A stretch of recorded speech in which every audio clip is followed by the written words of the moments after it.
घर में रह करके भी वो मुनि ही है जो ऐसा करता है। क्या? अपने घर में रह करके सद्व्यवहार और धर्मयुक्त आचरण। जैसे गृहस्थ है, बस अगर काम भाव हो तो अपनी पत्नी से है, वो भी धर्मयुक्त। पत्नी है तो अपने पति से ही है।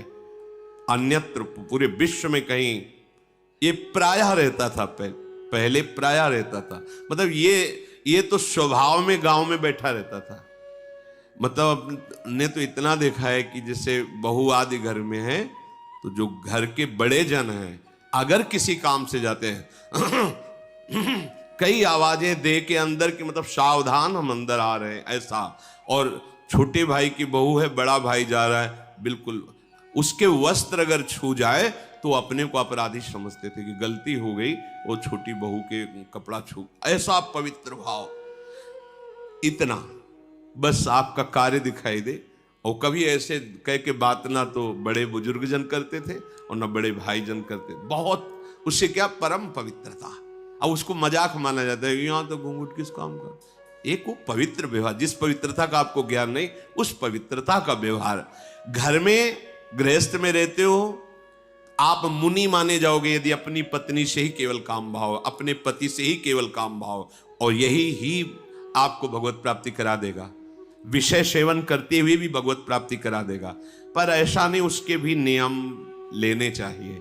मनमानी आचरण वहां भी नहीं करना चाहिए। नहीं तो जब शरीर क्षीण रहेगा तो धर्म कार्य क्या, गृह कार्य नहीं कर पाओगे।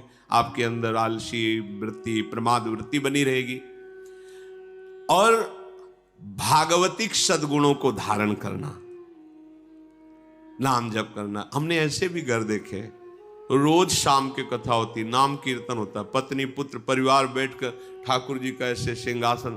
तो धन्य है इनका जीवन, गृहस्थ होते हुए सब अपने अपने कार्य से निवृत्त होके आए। शाम के सब स्नान करके ठाकुर जी को फूलों से श्रृंगारित करके नाम कीर्तन कर रहे हैं, आरती कर रहे हैं, जय घोष लग रहा है, प्रसाद थोड़ा भोग लगाया, अगर कोई बाहरी भी है तो उनको दे दिए। ये कितना मंगलमय जीवन। जीवन भर ये ध्यान रखा कि कभी हमसे पापाचरण ना हो जाए। गृहस्थ धर्म में कभी पापाचरण ना हो जाए, और आए हुए को कभी भूखे नहीं जाने दिया। अपने घर में आए हुए को कभी, ऐसे भी कई जन देखे, बहुत श्रद्धा। साधु वेश में नहीं, अगर कोई भी भूखा आ जाता है दरवाजे पे बैठा रहा, तुरंत बना के भोजन दिए, आप आए। अतिथि धर्म, हम उसे मुनि ही मानते हैं, और घर में रहते हुए समस्त पापों से मुक्त हो जाता है। जो गृहस्थ है अपने पति पत्नी में ही केवल अनुराग रखता है, अन्य भाव, गंदा भाव किसी के प्रति नहीं रखता। आयो ये अतिथि साधु महात्मा का सेवन, घर में ठाकुर सेवा, नाम कीर्तन, भगवत चर्चा बैठ करके करना चाहिए। कभी कोई सुना रहा है, कभी कोई सुन रहा है, कभी कोई सुना रहा है, कोई न कोई शास्त्र 10-5 मिनट ही सही होना चाहिए, 10 मिनट ही कीर्तन सही। प्रत्येक घर में कीर्तन मात्र से आपके घर में कोई आसुरी प्रवृत्तियां प्रवेश नहीं कर पाएंगी, कोई भूत प्रेत प्रवेश नहीं कर पाएगा, कोई आपके टोटका नहीं कर पाएगा। जैसे डर लगता है ना, कोई किसी ने कुछ कर दिया, क्या हमारे घर में कुछ नहीं होगा। खूब जोर से राधे राधे चिल्लाओ, खूब कृष्ण कृष्ण नाम कीर्तन, जहां तक आवाज जाएगी परम मंगल, कोई प्रवेश नहीं कर सकता ऐसा जो आपका अनिष्ट कर सके। मार्कंडेय जी कह रहे मैं उसे मुनि ही मानता हूं।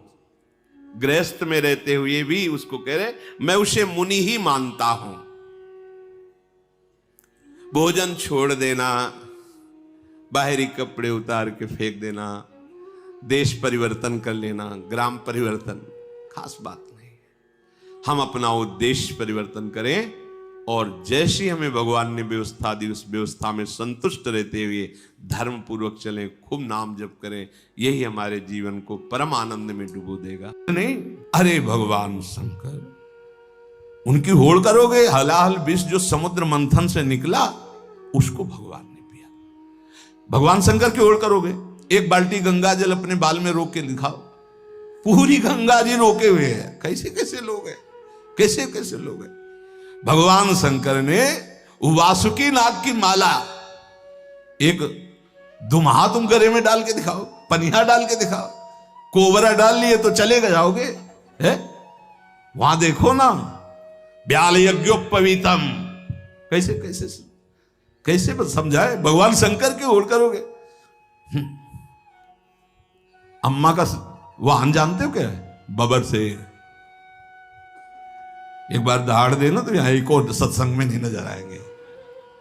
और बप्पा का नंदिकेश्वर। और अम्मा के वाहन का आहार क्या है? समझ रहे हो? तो सब शासन में है। महाराज के गले में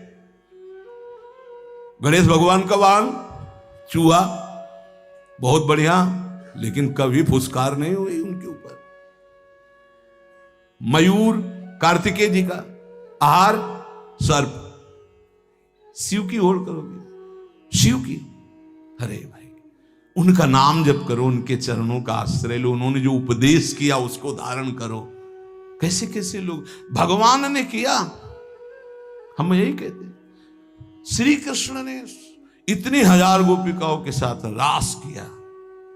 श्री कृष्ण सबकी आत्मा है, वही सब रूपों में विराजमान है। चलो गिरिराज जी का एक शिला उठाओ छोटी सी और 7 घंटे से धारण कर लो। 7 दिन 7 रात 21 किलोमीटर के जो अब हैं उन गिरिराज जी को, और उस समय तो और भी बड़े थे, तिल तिल रोज घटते चले जा रहे।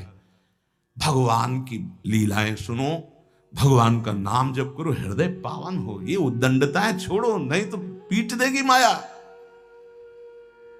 मायापति है, वो इशारा कर दिए कि देखो बहुत ही चालबाज बन रहा है, तो बोले बच्चा तो हमारा ही अबे ठीक करती है, मैया मार पीट के चला देगी होश में।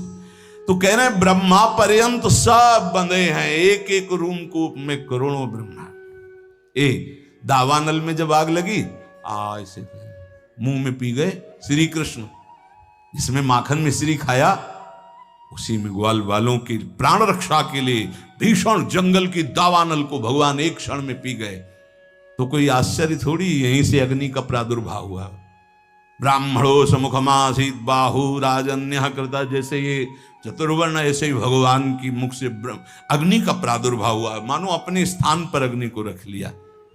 ऐसे पक्षी उड़ते थे तो काली दह में गिर के मर जाते थे, ऐसी विष की ज्वाला निकलती थी और उसमें खूब कूद करके मर्दन किया काली का और उसको निकाल दिया। भगवान के समान सिर्फ भगवान है। प्रभु ने हंसकर कहा, सनातन भगवान तो सिर्फ श्री कृष्ण है, न जाने कितने असंख्य ब्रह्मा असंख्य ब्रह्मांडों में उत्पन्न और लय होते रहते हैं। सनातन जी ने कहा, प्रभु आप कैसी बात कर रहे हैं, संपूर्ण ब्रह्मांडों के ईश्वर ब्रह्मा जी तो अकेले हैं, ब्रह्मा संख्यों में मेरी बात समझ में नहीं, इसे समझाने की कृपा करें। चैतन्य महाप्रभु ने कहा, अच्छा तुम समझो, जैसे काशीपुरी में तुम बैठे हो, ऐसे पुण्य पाप नाशनी 7 पुरियां भारतवर्ष में हैं, लाखों नगर हैं, ऐसे ऐसे 9 खंडों वाला जम्बू द्वीप है। उन खंडों में जैसे भारतवर्ष, किन्नर वर्ष, हरिवर्ष, कुरुवर्ष, हिरण्यमय वर्ष, रम्यक वर्ष, इलावर्त, भद्रासु वर्ष, केतुमाल, ये 9 खंड है। इस खंडों वाले द्वीप को जम्बू द्वीप कहते हैं। जम्बू द्वीप से दुगुना प्लक्ष द्वीप है, प्लक्ष द्वीप से दुगुना सालमली द्वीप है, उससे दुगुना कुश द्वीप है, उस कुश द्वीप से दुगुना क्रौंच द्वीप है, क्रौंच द्वीप से दुगुना साक द्वीप है, साक द्वीप से दुगुना पुष्कर द्वीप है। इस पृथ्वी पर 7 द्वीप 7 समुद्र हैं। कलयुग वाले पुरुष पूरे जम्बू द्वीप को ही देखने की सामर्थ्य नहीं रखते, फिर क्षीर समुद्र आदि, दधि समुद्र, घृत समुद्र, इनके समुद्र हैं। दूध के समुद्र, घी के समुद्र, दधी के समुद्र, मधु के समुद्र, तुम्हारी पहुंच नहीं है। अरे कहीं कहीं तो पानी नसीब में हो रहा है। जैसे तुम यहां पेट्रोल खरीदते हो, वहां पानी खरीदा जाता है, वहां कुएं से पेट्रोल। कैसा, अगर किसी को बताया जाए कि पानी की जगह तेल निकलता है, केरोसिन, पेट्रोल, डीजल, ये सब जमीन से ही तो निकलता है, तो अब आप पढ़े लिखे हो तो विश्वास मान सकते हो ना। नहीं, गांव में बताया जाए कि जैसे पानी वैसे, बोले ऐसे कैसे हो सकता है। एक समय बुजुर्ग लोग बैठ के बातें करते थे कि देखना आगे समय आएगा पानी बिकेगा, तो उनकी हंसी उड़ाई जाती थी कि पानी बिकेगा, बवाल। एक द्वीप के बाद एक द्वीप, उसमें समुद्र, तो जो क्षीर समुद्र, दधी समुद्र, घृत समुद्र, मधु समुद्र, यहाँ होते तो बढ़िया होता। नजदीक में घी के समुद्र में बाल्टी भर ली, पूड़ी बना ली आराम से। कोई ऐसे समुद्र हैं। एक एक द्वीप के बाद एक एक समुद्र। फिर जम्बू द्वीप सबसे छोटा है, पृथ्वी पर 7 द्वीप है, इसे सप्तद्वीपवती कहते हैं।